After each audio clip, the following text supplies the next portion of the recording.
Brendan Rodgers leaves Celtic. Real Madrid eye up a Marcelo replacement. Kepa is punished by Chelsea. Mauricio Pochettino is charged by the FA. And we have a roundup of the day's transfer rumours. That and more coming up in the next few minutes as I'm your host, Matt Froelich. You are the One Footballers, and this is the Daily News.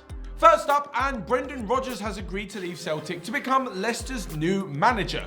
Yesterday, the Foxes paid the $8 million required to take Rodgers out of his Celtic contract to bring him back to the Premier League. Now, I'm not insulting the Scottish League here, but surely it says something when the most successful manager in the last few years, who's won absolutely everything with Scotland's biggest team, is willing to leave at the drop of a hat for a mid-table team in the English Premier League. Again, not really trying to insult Scottish football here, but pretty much Brendan Rodgers in 2.5 years has completed it. So he's going to move back down south and take over at Leicester, who sacked Claude Puel at the weekend. But moving on from some manager news and to some big transfer news, and it looks like Marcelo is edging ever closer to the door, the exit door at Real Madrid. That's because rumours of him leaving to join Juventus have only been boosted further by the fact that Real Madrid have now named a replacement. Reports are saying that they want Ajax's left back Nicolas Tagliafico to replace Marcelo in the summer. Now at the moment, Sergio Reguilon is playing at left back for Real Madrid, so Marcelo can't even get in the starting lineup, so it looks like he'll be more than willing to up sticks and join his best pal Cristiano Ronaldo at Juventus. As for why Real Madrid have targeted Tagliafico, well, he's impressed them not only with his overall play, but also in the games that he's played against them this season. In the first leg of the Champions League, he did score a goal, which was then obviously ruled out for VAR, typical Real Madrid. However, he impressed them sufficiently that they're willing to pay a huge transfer fee for him. I say it'll be a huge transfer fee because Ajax only signed Tagliafico from Independiente in Argentina last year. Last January, they paid £4 million to him, and now they have him tied down to a contract until 2022, meaning that Real Madrid will have to stump up a hell of a lot of money. But moving on and to the biggest news of the last few days, of course, it's Kepa against Maurizio Sarri. So we all know that the goalkeeper refused to be subbed in the Carabao Cup final defeat on Sunday, but now it appears that his punishment has been laid down.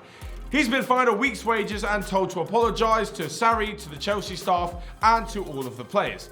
This really doesn't cut it for me. Now, I know I mentioned this before yesterday, actually, in the Q&A session that we did on this specific topic, but I just feel like Chelsea have dealt with it only to back their manager up, and it's not really what they're thinking deep down. Obviously, in the limelight, Chelsea couldn't go ahead and say that Sarri was wrong or not do anything to Kepa, because it would have been looking like they were siding with the player and not the manager. However, by just giving such a meager 1 week's wage fine, it doesn't really cover up the cracks that are clearly there.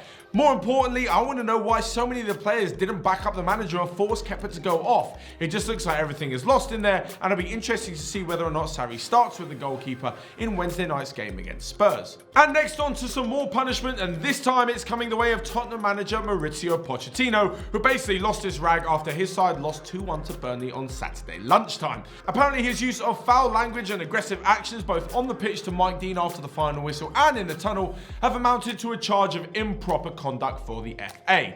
He has a few days to respond to this. However, I'm really interested in the situation because of what Mike Dean supposedly said. You can see clearly from the cameras after the game that Mike Dean said something to cause Pochettino to turn back around after initially having spoke to him. It's believed that this is something to do with the corner, which should have been a goal kick for Tottenham but was given to Burnley instead. From this, they scored the opening goal of the game. Now, as for Pochettino and for Spurs fans out there, this really isn't an excuse as to why they lost the game. They just weren't good enough. Burnley played better, had a better plan, and stuck to it and ended up getting all 3 points. However, as mentioned before, Mike Dean said something which made Pochettino, his assistant Jesus Perez, and Tony Jimenez, the goalkeeper coach at Tottenham, to all turn around and completely have a go at him. Now, I'm no lip reader, so I don't really know what he said. However, to make all 3 of them turn around and go in some sort of big tirade at Mike Dean where they could be heard saying stuff like, "Don't say that, what did you say, and you'll never work again," Mike Dean must have said something pretty bad. Now, I know Pochettino, the press conference, has denied this, refused to say what he said, and just said that he lost his mind and that he will take any responsibility and any punishment. But surely the referee said something. So much has been made of it that Mike Dean has been taken off 4th official duties for the Spurs against Chelsea game at Stamford Bridge and has been replaced by Kevin Friend.